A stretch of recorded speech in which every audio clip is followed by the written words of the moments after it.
혹시 지금 우리가 또 한 번 늦고 있는 건 아닐까요? 좋은 뉴스는 계속 나오고 있습니다. 규제는 정리되는 분위기고 기관은 언급하기 시작했고 글로벌 확장은 멈추지 않고 있습니다. 그런데 가격은 왜 이렇게 조용할까요? 상식적으로라면 이 정도 조건이면 이미 움직였어야 합니다. 수년 동안 리플을 짓눌러왔던 미국 증권거래위원회와 리플의 분쟁은 사실상 마무리 수순에 들어갔습니다. 불확실성이 줄어들었다는 의미입니다. 리플은 현재 여러 국가에서 결제 네트워크를 확장하고 있고 기관 간 테스트도 점점 늘어나고 있습니다. 게다가 최근 영국의 글로벌 투자은행 스탠다드 차타드는 리플의 중장기 가능성을 비교적 긍정적으로 평가하기도 했습니다. 여기까지 보면 환경은 몇 년 전과 확실히 다릅니다. 그런데도 시장은 담담합니다. 좋은 뉴스가 쌓이는데 가격은 폭발하지 않습니다.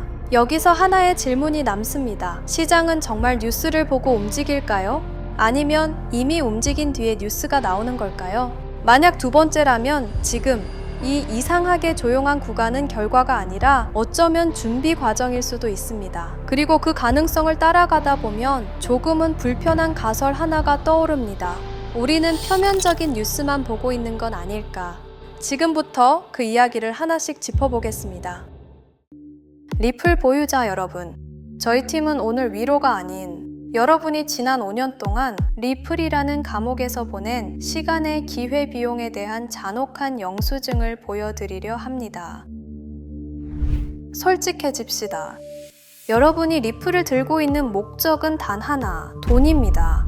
남들이 비트코인으로 졸업하고 밈코인으로 벼락부자가 될 때 왜 여러분의 계좌는 5년째 멈춰 있어야만 했습니까? 왜 리플은 호재가 터져도 가격이 제자리 걸음이었고 소송을 이겨도 폭등하지 않았을까요? 대중은 이것을 소송이라 불렀고 시장은 악재라 믿었습니다. 하지만 저희가 발견한 진실은 달러 제국의 강제적 재부팅이었습니다. 저희 팀이 추적한 결과는 명확합니다. 여러분의 수익이 억제된 그 5년은 설계자들이 리플을 가장 싼 가격에 국가 자산으로 편입시키기 위해 만든 인위적인 매집 구간이었기 때문입니다. 그들은 여러분의 공포와 지루함을 이용해 리플의 물량을 헐값에 빨아들였습니다. 세력들이 배를 불리는 동안 개미들은 기회비용이라는 가장 비싼 대가를 치러야 했습니다. 1913년 12월 23일 조지아주 지킬섬의 비밀 회동에서 탄생한 연방준비제도.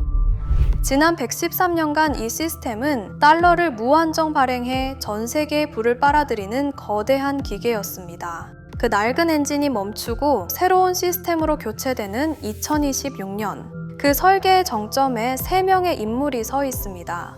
스콧 베센트, 케빈 워시, 스티븐 미란. 사람들은 이들을 단순한 경제팀이라 부르지만 저희 팀은 이들을 트리니티, 부의 재편자들이라 부릅니다. 이들이 하려는 건 고작 금리 몇 퍼센트 내리는 게 아닙니다. 미국의 36조 달러라는 천문학적인 부채를 디지털 용광로에 던져버리고 그 잿더미 위에서 리플이라는 단 하나의 혈관을 통해 부를 강제로 재분배하는 것입니다. 여러분이 5년간 견딘 그 고통스러운 박탈감이 어떻게 압도적인 수익으로 치환되는지 그 설계도의 첫 번째 페이지를 공개하려고 합니다. 2026년 2월 3일 케빈 워시의 연준 의장 지명 소식이 전 세계 전산망에 타전되자마자 금, 은, 그리고 코스피를 포함한 모든 시장이 일제히 비명을 지른 이유를 아십니까? 시장은 이미 본능적으로 직감한 겁니다. 이들이 하려는 건 고작 금리 몇 퍼센트를 내리는 게 아니라 기존 달러 시스템에 계획된 안락사라는 것을 말입니다. 이들의 임무는 단순히 빚을 갚는 게 아닙니다. 36조 달러라는 미국의 천문학적인 부채를 디지털 용광로에 녹여버리고 새로운 제국의 주춧돌을 놓는 것입니다. 그리고 그 설계도의 심장부에 지난 5년간 철저히 격리되어 가장 순수한 결정체로 단련된 리플이 박혀 있습니다. 뉴스에서는 절대로 접할 수 없는 이야기들, 지금 바로 시작해 보겠습니다. 첫 번째 설계자, 재무장관 스콧 베센트. 그를 단순히 월가 출신 관료로 본다면 당신은 이 판의 본질을 놓치고 있는 겁니다. 1992년 9월 16일, 검은 수요일, 조지 소로스의 오른팔이었던 젊은 베센트는 영국 파운드화가 유럽 환율 메커니즘이라는 낡은 틀에 갇혀 있다는 치명적인 약점을 간파했습니다. 그는 중앙은행이 시장의 유동성을 이길 수 없다는 것을 증명하며 영국 은행을 파산시켰습니다. 이 시스템 파괴자가 34년이 지난 지금 미국의 재무장관으로서 지니어스 액트를 가동하고 있습니다. 공식 명칭은 정부 효율성 및 국가 인프라 유틸리티 전략. 그러나 그 이면에 숨겨진 실체는 미국 부채의 알고리즘 청산 프로토콜입니다. 저희 팀이 입수한 정보에 따르면 2025년 3월 플로리다 마러라고에서 베센트와 리플 CEO 브래드 갈링하우스의 비공개 회동이 있었습니다. 베센트가 갈링하우스를 호출한 이유는 명확했습니다.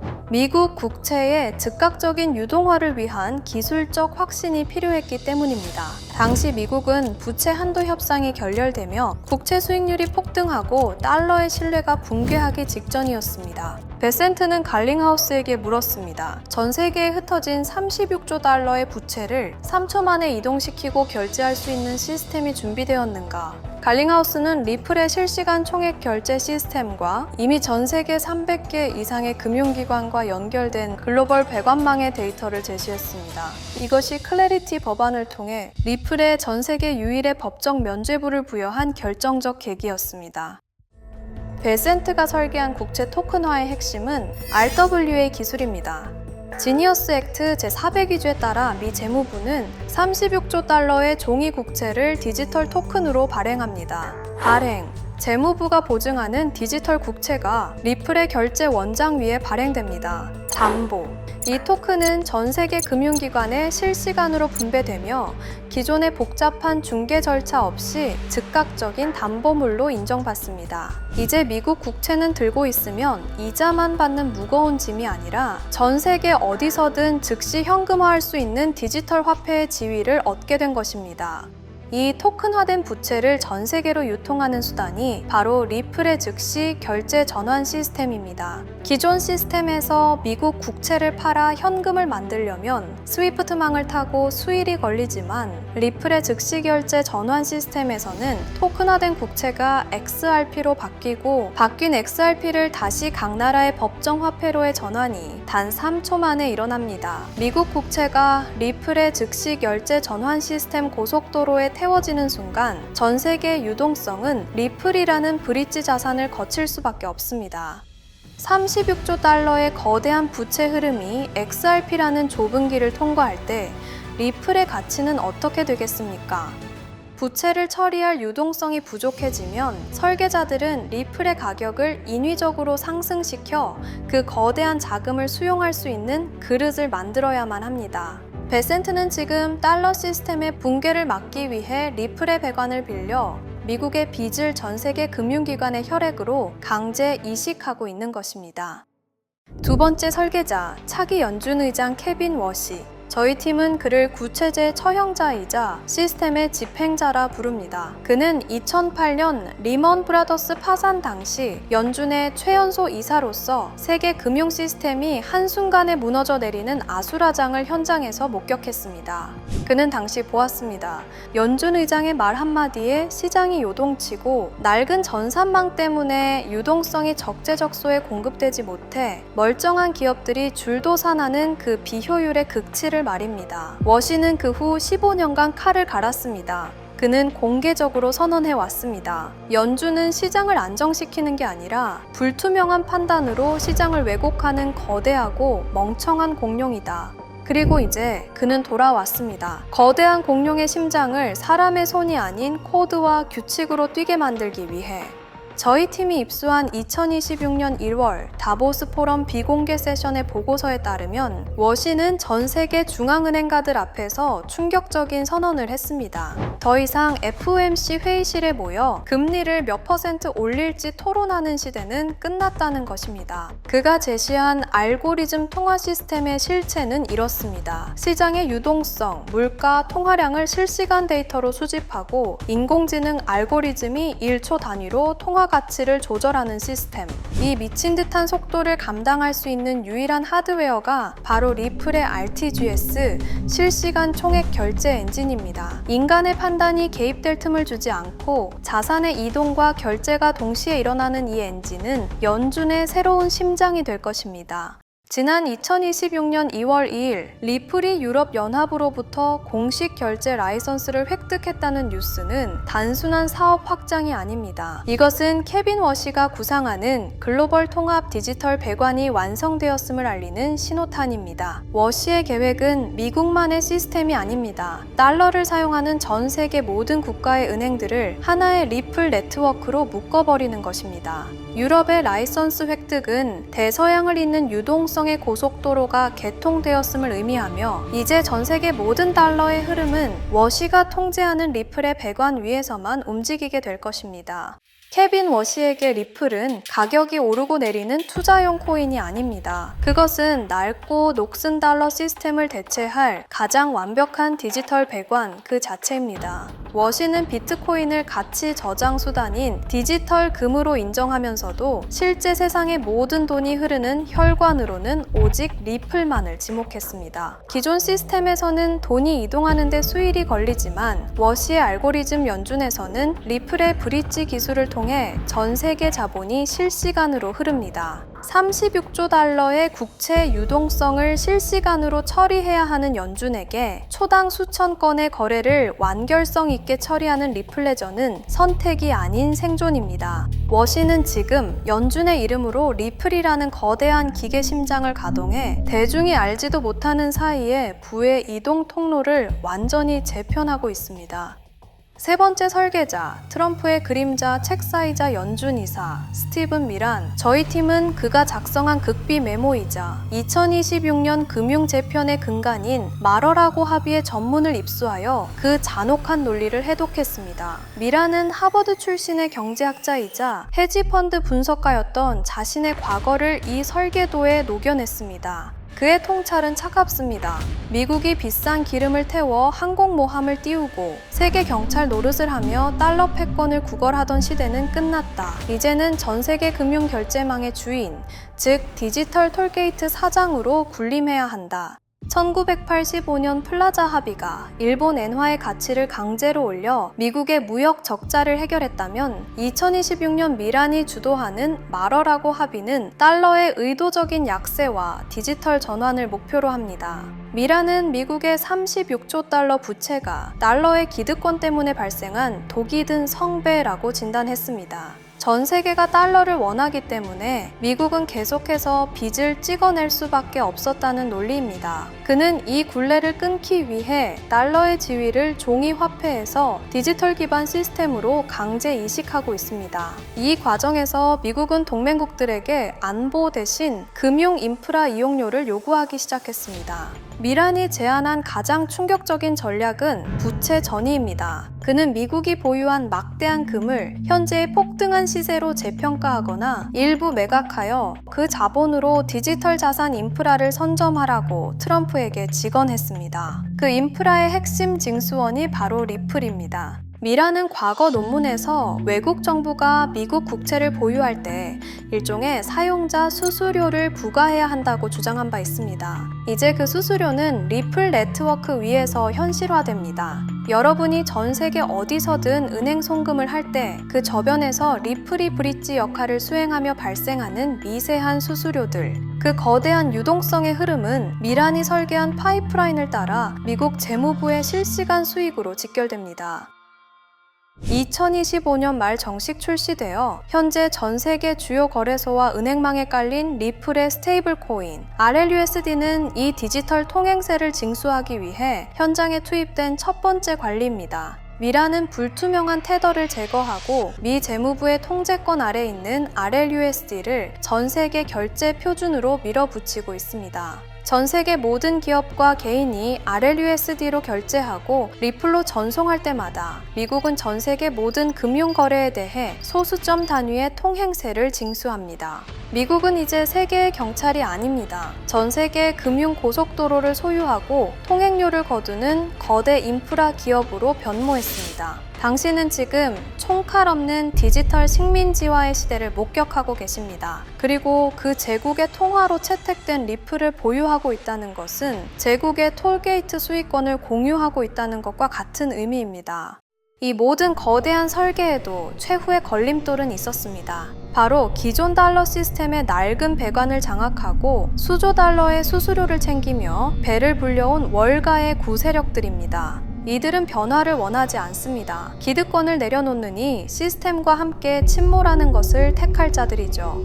이들을 도살하기 위해 돌아온 네 번째 인물, 저희가 제국의 청소부라 부르는 제이 클레이튼 뉴욕 남부지검장입니다. 2020년 12월 22일 임기 종료 불과 12시간을 남기고 리플을 기소하며 시장을 지옥으로 몰아넣었던 제이 클레이튼. 사람들은 그를 리플의 주적으로 기억합니다. 하지만 2026년 오늘 그는 트럼프의 부름을 받고 미국 금융의 심장부인 뉴욕 남부지검의 수장으로 귀환했습니다. 이것은 역설이 아닙니다. 클레이튼은 리플을 죽이려 했던 게 아니라 미국 정부가 리플을 완전히 장악할 때까지 격리시키고 그 과정에서 월가의 반란 분자들을 가려내는 덫을 놓았던 것입니다. 이제 그는 자신이 쳐놓은 덫에 걸린 짐승들을 처리하기 위해 저승사자의 낫을 들고 돌아왔습니다. 트럼프 대통령은 2025년 11월 제프리 앱스타인 파일 전면 공개 법안에 서명하며 클레이튼에게 사실상의 금융 핵 버튼을 쥐어줬습니다. 클레이튼은 현재 350만 페이지에 달하는 앱스타인 기밀 문서와 비공개 녹취록을 손에 쥐고 있습니다. 여기에는 지난 수십 년간 월가의 CEO들이 어떤 부도덕한 방식으로 네트워크를 쌓아왔는지에 대한 파멸적인 기록들이 담겨 있습니다. 저희 팀은 클레이튼이 이 명단을 어떻게 사용하는지 추적했습니다. 지금 JP모건, 골드만삭스 등 월가 거물들의 집무실에는 클레이튼이 보낸 정중한 소환장이 도착해 있습니다. 그 소환장 구석에는 제프리 앱스타인의 전용기 탑승 명단 일부가 포스트잇처럼 붙어 있습니다. 클레이튼의 메시지는 간결하고도 치명적입니다. 낡고 부패한 스위프트 시스템을 버리고 우리가 설계한 투명한 새로운 표준으로 자산을 강제 이주시키겠습니까? 아니면 이 명단과 함께 감옥에서 생을 마감하시겠습니까? 이것은 설득이 아닙니다. 거부할 수 없는 금융적 사형 선고입니다. 2026년 2월, 지금 이 순간 월가의 수조 달러 자금이 비명을 지르며 리플의 파이프라인으로 강제 이주당하고 있습니다. 클레이튼은 리플을 공격하러 온 게 아닙니다. 리플의 적들을 제거해 리플이 독점할 수 있는 무주 공산을 만들기 위해 돌아온 겁니다. 기존의 불투명한 테더와 낡은 송금망에 기생하던 자금들은 이제 클레이튼의 칼날을 피해 가장 투명하고 법적으로 검증된 리플 네트워크로 숨어들 수밖에 없습니다. 클레이튼은 지금 월가의 피비린내 나는 청소를 통해 리플이라는 새로운 제국이 들어설 자리를 닫고 있습니다. 저희 팀이 추적한 지난 5년의 기록은 여기서 하나의 결론으로 수렴됩니다. 대중이 리플을 비웃고 소송의 결과에 일희일비할 때 트리니티와 청소부 클레이튼은 36조 달러라는 거대한 부채를 청산하기 위한 프로토콜을 완성했습니다. 재무장관 스콧 베센트는 지니어스 액트를 통해 국채를 토큰화하여 부채를 유동성으로 바꿨고 차기 연준 의장으로 지명된 케빈 워시는 RTGS 엔진을 연준의 심장에 박아 알고리즘 통화 시스템 구축을 계획하고 있습니다. 트럼프 의책사 스티븐 미라는 마러라고 합의로 전 세계 금융결제망에 디지털 톨게이트를 세웠습니다. 그리고 클레이튼은 앱스타인 파일이라는 레버리지를 이용해 월가의 자금을 리플의 배관으로 강제 이주시키는 작업을 진행 중입니다. 하지만 여기서 여러분이 반드시 깨달아야 할 진실이 있습니다. 리플은 제국을 재건하기 위한 고속도로이자 배관일 뿐입니다. 고속도로가 뚫렸다면 이제 그 위를 달릴 컨테이너가 필요합니다. 36조 달러의 국채, 전 세계의 금, 부동산, 그리고 기업의 자산들, 이 거대한 실물 자산들을 디지털로 전환하여 리플의 ODL 고속도로에 실어 나르는 핵심 기술, 바로 RWA 섹터입니다. 저희 팀은 최근 백악관과 재무부가 추진하는 디지털 자산 표준화 작업에서 리플과 완벽하게 상호 운용성을 갖춘 특정 RWA 인프라 코인에 주목하고 있습니다. 하지만 이 코인은 일론 머스크의 X에서 의도적으로 언급이 자제되고 유튜브 알고리즘에서도 노출이 제한되고 있습니다. 기관들이 대중 모르게 소리 없이 물량을 확보하고 있는 자산, 베센트의 재무부가 국채를 토큰화할 때 사용하는 표준 프로토콜, 그리고 워시의 연준이 실시간으로 담보 가치를 측정할 때 사용할 데이터 오라클, 이 자산은 리플이라는 고속도로 위를 달리는 표준 컨테이너 역할을 수행하도록 설계되었습니다. 리플이 금융의 혈관이라면 이 RWA 코인은 그 안을 흐르는 산소이자 영양분인 셈입니다. 역사는 반복되는 것이 아니라 설계되는 것입니다. 설계자들은 리플이라는 고속도로를 깔았고 이제 그 위를 달릴 36조 달러 규모의 화물을 준비하고 있습니다. 5년 전 리플 홀더들이 겪었던 고통과 박탈감을 기억하십시오. 지금 그 똑같은 패턴이 이 RWA 섹터의 핵심 자산에서 반복되고 있습니다. 그들이 가격을 누르고 대중을 조롱할 때 우리가 먼저 설계도를 읽고 이 컨테이너를 선점한다면 결과는 상상 그 이상이 될 것입니다. 역사는 지금 이 순간에도 반복되고 있습니다. 그들의 계획을 미리 예측해서 우리가 조금이라도 더 빨리 움직인다면 우리는 도지코인, 시바이누를 초기에 매수했던 사람들처럼 상상할 수도 없는 수익을 올릴 수 있을지도 모릅니다. 하지만 진실은 언제나 불편합니다. 그 불편함을 견디고 끝까지 추적한 자만이 진짜 부의 이동을 목격하게 될 것입니다. 저는 오늘 이 코인을 여러분께 공개하겠습니다. 단, 유튜브의 스크립트 작성 기능 때문에 직접적으로 언급할 수는 없습니다. 영상 설명란과 고정 댓글에 있는 링크를 통해 간단한 양식을 작성해 주시는 모든 분들께 이 코인을 알려드리도록 하겠습니다. 그리고 궁금하신 점은 언제든 댓글을 통해 말씀 주시면 답변해 드리도록 하겠습니다. 긴 영상을 시청해 주셔서 정말 감사드립니다. 좋아요 버튼도 꼭 부탁드리겠습니다. 감사합니다.